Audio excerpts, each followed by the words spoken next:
Let's talk about it. Hello, beautiful people, and welcome to the very first episode of Glamour Grit, a podcast that gives you the inside look at the beauty industry from the perspective of those that live and breathe it every day. I'm Tori Chantel, your host and owner of TCx Beauty Studio, and I'm here to share stories, tips, and a little bit of everything in between. It doesn't matter if you're a seasoned pro, working behind the chair, or a guest who loves the feeling of a fresh blowout. This podcast is for you. I'll dive deep into what really happens in the salon, from the hustle and the creativity that fuels our work to the little moments of magic that make it all worth it. It's all about balance between the glamour we create and the grit it takes to make it happen. Let's do it.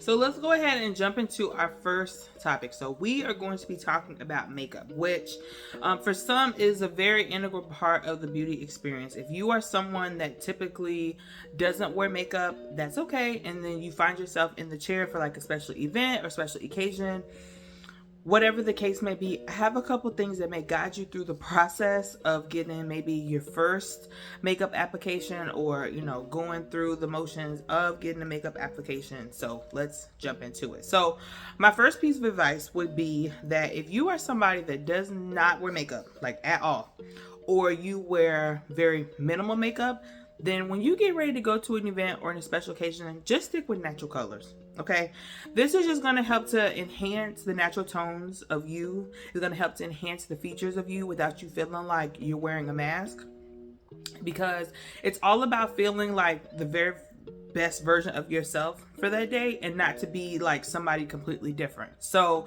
whether you just go in with like a soft nude lip, or even if you do like soft, like browns, pinks, kind of like that over the eye, it'll help to keep the look more natural, and then it'll also to help you feel more comfortable and also like more confident. Okay, please don't wait until a special event. Like I said, if you're somebody that doesn't typically wear makeup to decide that you want to do off the wall colors, please don't pick blue. Please don't pick like an eggplant purple. Like, please, let's just stick to natural tones until you get more comfortable. Number one, with makeup, and then secondly, get more comfortable with the process of getting your makeup done. Okay. Now, if you aren't used to getting your makeup done, that's fine, but just make sure that you let your makeup artist know, like, hey, these are my list of things I don't want. It's much easier for them to curate something for you if they know what you don't like, versus trying to go through the long list of things that somebody could possibly like with makeup. Makeup has essentially no rules, right? Techniques, yes. Rules, not really, because that's where the creativity comes into play. So if you are not extremely careful with the things that you want when you're going through your makeup consultation, you kind of leave your artist to be able to explore and to go into, whatever realm they feel necessary, especially if you sit in the chair, and they kind of are asking you about things that you want, and you just kind of like, I don't know, and we get it. You don't know, and we're not expecting you to, but at least come with some kind of game plan of something that you like. And even with inspiration pictures, it's the same thing with hair. With inspiration pictures, that's what they are. They're just for inspiration. Please don't bring your picture to the salon and think that that's exactly what you're going to get, when you're not taking into account that person's skin type, that person's skin texture, eye shapes, nose shape, lip shape, like the shape, everybody's shape is different. So you can look at a photo and say, okay, yeah, I like, the tones of this, or I like the tones of that, or I like how this is blended this way, or this is blended that way. It's literally just for inspiration, and that's it. Please don't think that you're going to get the exact replica of somebody else's work, because you have to think, this is someone else's work. This is not, my personal work. Even if you see my work on someone, still, you may be different structurally than someone else. So therefore, even if I do the same, use the exact same colors, palettes, brushes, everything, it still may come out different, just because you are two totally different people. Okay? Cool. Another thing for my beginner makeup people, okay? Just slow down. No one is expecting you to be able to do full glam and you just learned makeup a week ago. It's okay. I always tell people that want to get into makeup and they want to learn that practice when you don't have anywhere to go and you have nothing to do. It takes away the pressure of trying to make yourself look like more than what you're capable of making yourself look. When you're under pressure, it's easy to get frustrated and to give up, okay? Especially if you're on a time crunch. To me, makeup is fun, okay? And it should be a form of self-care and love, and just think of it like as your me time. When you sit down, do it like sit down, put some music on, or even, a show, get a snack, get something to drink, and just have fun. Like, just create, because that's part of it. I think that's why we as people are starting to all look the same, because we all want to do the exact same thing as everyone else, instead of seeing the beauty in ourselves and just creating based off of us. So like I said, there's guidelines, and techniques, but ultimately makeup has no rules. And that's the thing that I want y'all to understand, is that the creativity is up to you and it knows no bounds. Okay. Also, I would like to point out, okay, and I don't mean to be facetious. I'm not trying to be mean in any type of way, but you guys have got to come with some type of self-confidence with yourselves when you're sitting in the chair. Lately, I've been here, and honestly, it hasn't even been lately. It's been going on for quite a while, where women will sit in the chair and they are just like ragging on themselves. Oh, this is horrible. This is terrible. My eyes look like this. Stop all that. Okay, stop all that. When you sit in the chair and you're coming to get a service done, this is not a time to beat yourself down. That's not what this is for. We're getting you ready to go do something, whether it's a photo shoot, a dinner, date night, girls night, whatever. This is not the time for you to necessarily pick yourself apart, because that's not, I'm not here to pick up the pieces for you to beat yourself down. That's not my job. That's not something that I necessarily sign up for. And really, it's just disheartening, because from my perspective, I see something that I know that people don't see in themselves, and I really hate that for them, because that confidence is gonna take over no matter what my makeup brush does. It just is. The confidence is honestly the best thing that you can put on, and it doesn't have to be bought. It doesn't have to be, packaged in something pretty. It comes from you. So as above, so below. So please take that into consideration too. Now, also, with that being said, there is no prize for not wearing makeup, just like there is no prize for wearing makeup. Some people prefer full glam on a Tuesday afternoon, and some don't. You're not better than the next because you have a different preference from someone else.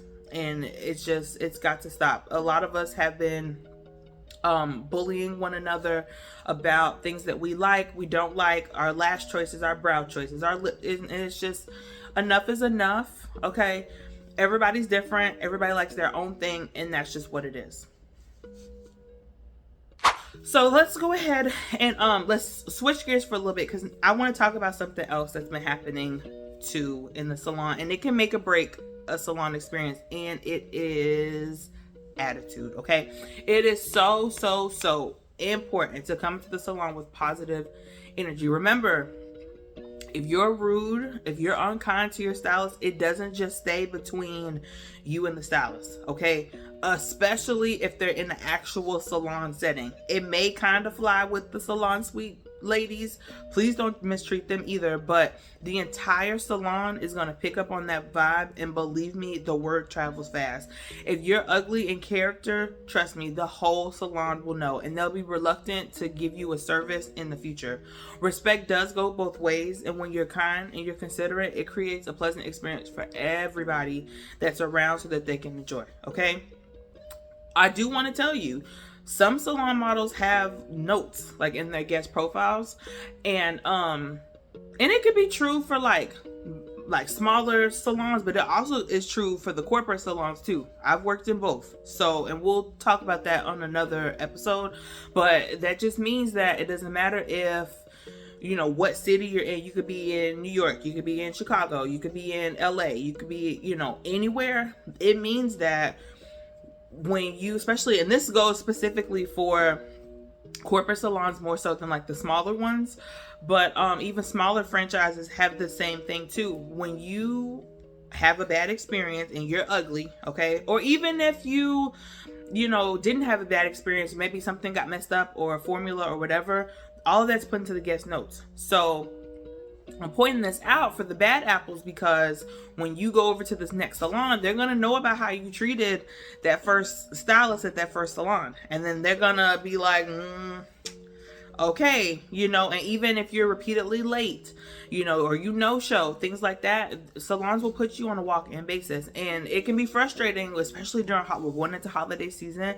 It can be frustrating when you're trying to get an appointment and nobody wants to take you because now you have this bad reputation of, this client is going to be a problem. So just keep that in mind, okay? But like I said, it's not always going to be about bad information or that you were rude or that, whatever. It could be something where it's like, your color formula for whatever, like your roots, or, to leave notes for something that they did, or, even if you are offered like a discount or something for your next service, like those kinds of things can be put into the notes too. It's not all bad, but all I'm saying is that when you go into salon situations, and sometimes things go left, okay? Especially with color. Color is so unpredictable. And from a guest perspective, if you were sold a dream and then the stylist couldn't deliver, I totally understand why you would be upset wholeheartedly. It's just the way that we come to like a conflict resolution that's going to make or break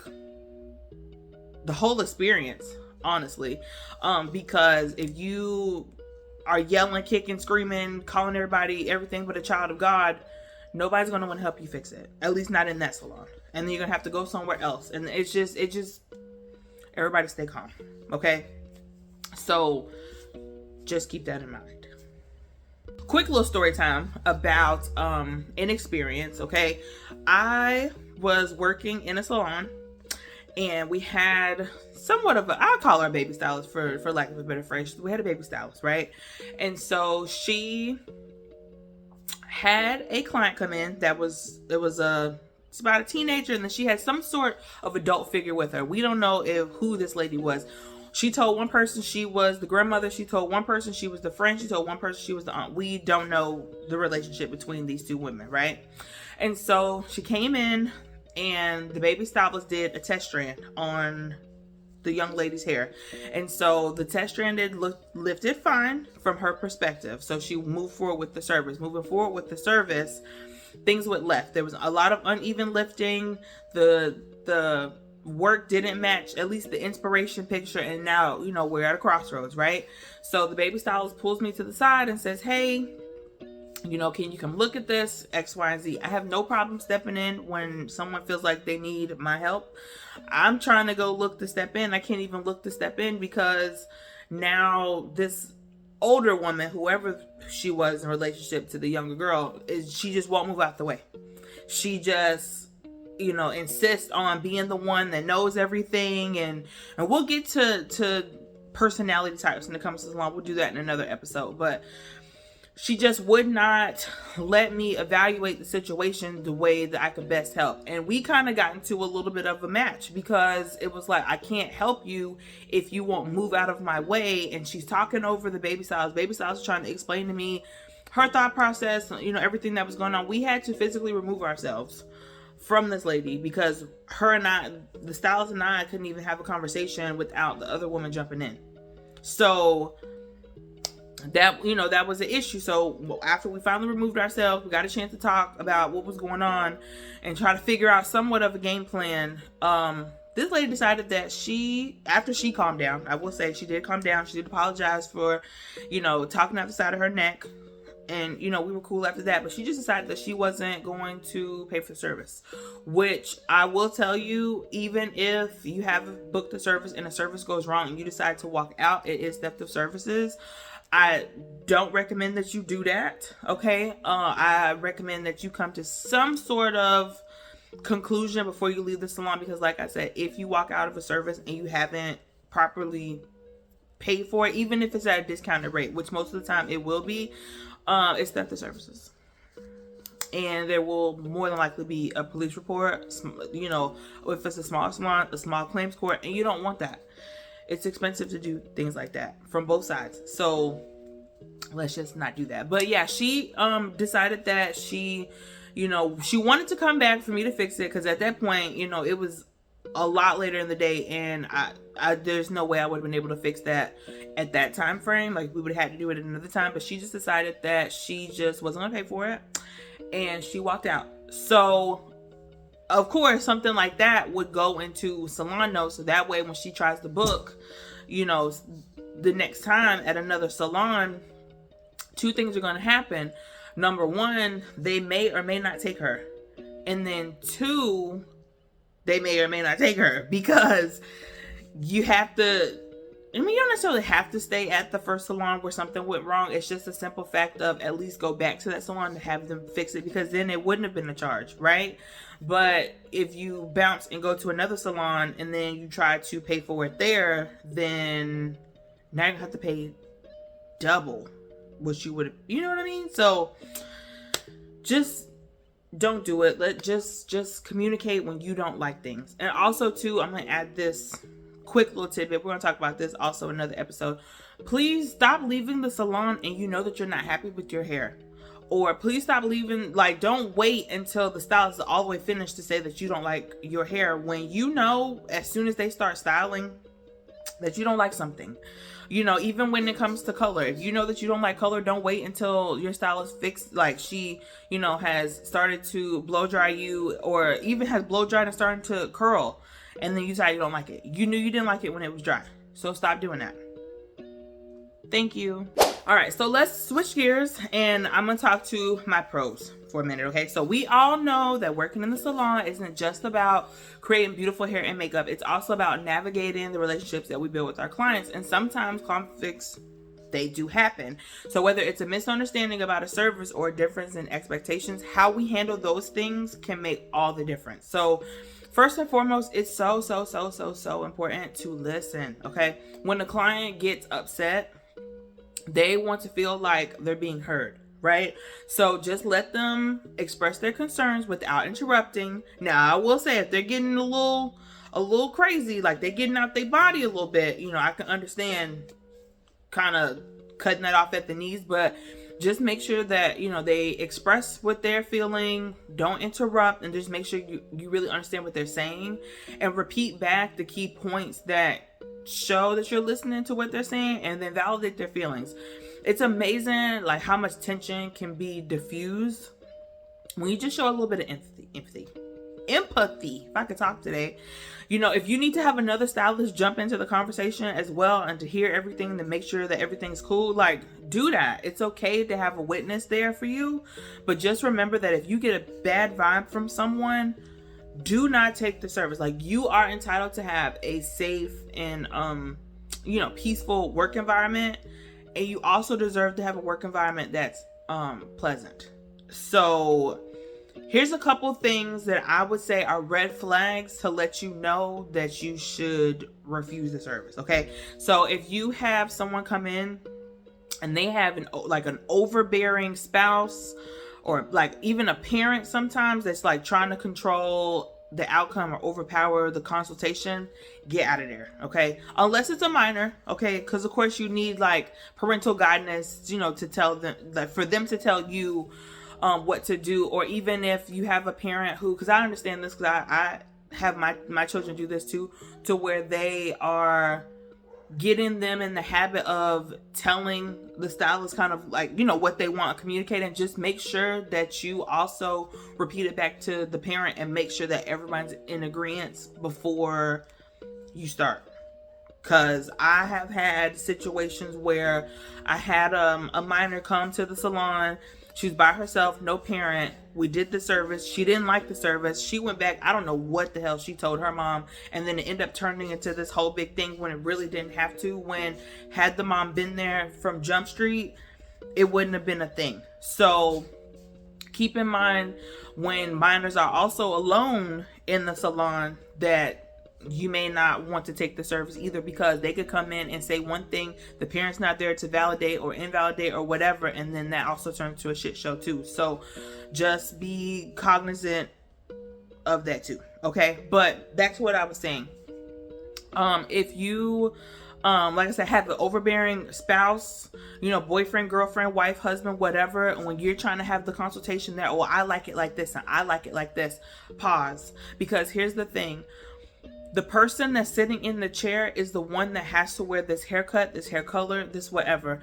They need to make sure that they are the ones that's comfortable in doing it. Yeah, I get it. You have to look at them every day, but they also have to be the one to wear it. So they need to make sure that they're comfortable in the style, the color, the haircut, whatever it is that's going on. So if they have someone that's, standing over you, over talking you, the whole time, trying to tell you how to do your job, interfering with you doing your job, it's a no. Because the thing is, if they truly knew what they were doing, they wouldn't be asking you to do this for them. They sought out your professional help. So remember that you are the professional. Yes, they have to, be okay with it, but it's a team effort. They have a vision for something that they want. You have the skills to make that happen. If it's something that they, it wouldn't fit them based off their lifestyle, their head shape, whatever, then speak up and say that. Maybe you can still do something along those lines, but just tailor it to, maybe their lifestyle or maybe what they have going on, but just don't let them bully you into doing something that is not right. Because at the end of the day, when it goes to shit and they go out into the world and they tell everybody they got their hair done by, slayed by Sally, everybody's gonna look at you. So just remember that, okay? The second thing, if they have like this constant need for reassurance, it's a no.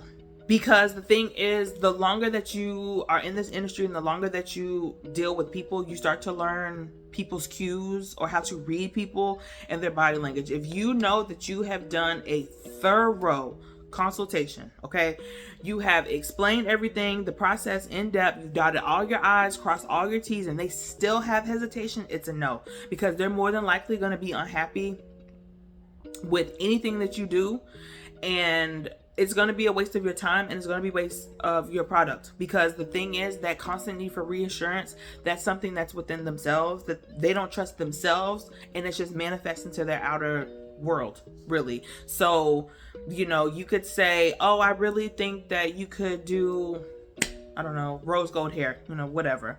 And then they're like, oh, okay. Or even if they come in with the inspo pic of rose gold hair and you're like, oh, that would really fit you. Let's do it like this. And you go through the whole thing and they're like, okay. And they seem really down about it.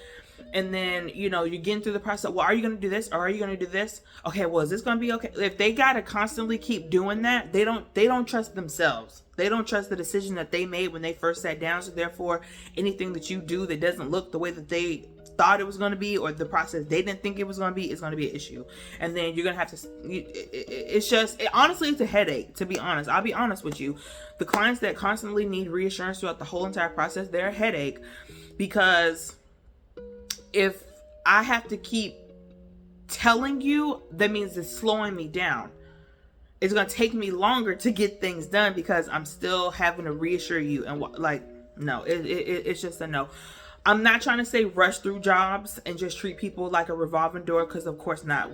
Most of us are people pleasers and we want to help people. That's why we got into this industry, but also at the same time, our time is our money. Let's just be honest, okay? So moving on.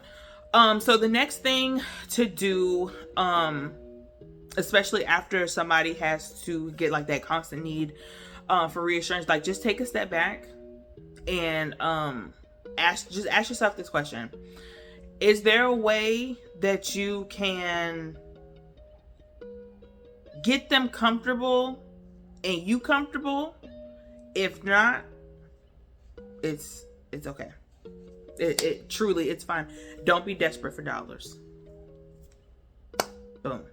So those are just my two little red flags I had for making sure that people, you just don't take them. So let's go back to dealing with difficult situations. So when things get heated after the client has voiced their concerns, just take a step back, okay, and look at it and just try to come up with a way that y'all can meet in the middle.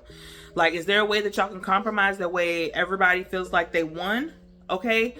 Sometimes finding a solution is just having them feel like they won without necessarily compromising like your professional standards. Okay. It's not necessarily about winning the argument. It's just about maintaining a positive, relationship and environment. When guests get unhappy with their hair, it is valid, especially with color, because it can be so unpredictable that something should be paid because a service was still rendered and product was still used, but maybe not the full amount. You know what I mean? Like, take something off. If a guest is just truly unhappy and not nitpicking, not just trying to wiggle their way out of services. People have done that to me as well. I'll tell that story another day. But just above all else, just stay professional when the situations get tough. Just keep your calm, be firm, be respectful, and if you need a minute to like step away and get yourself together, then you can do that, okay? Because your ability to handle the conflict with grace will not only solve the problem, but it'll also reinforce your reputation like as a true professional. If you are flying off the walls and you ready to bust somebody's windows out and you are, we can take this outside, that will dampen your reputation terribly. Like I said, some things they just go wrong in the salon. It just happens. You know what I mean? But it's just the way that we pick ourselves up from it that distinguish us between true pros and somebody that's just doing this because they just want to make a little money and they think that this is just like a passion project. So just keep that in mind. But at the end of the day, salon etiquette really is just about mutual respect and understanding. Whether you are in the chair or you're behind it, treating others with kindness is what makes it a much more enjoyable experience for everyone that's involved. So the next time you walk into the salon, bring your best self, keep it natural, and then we can all have a beautiful experience together. Okay. Thanks for tuning in to the Glamour and Grit Podcast. If you found this helpful, don't forget to subscribe and share this with your friends. Until next time, stay gorgeous.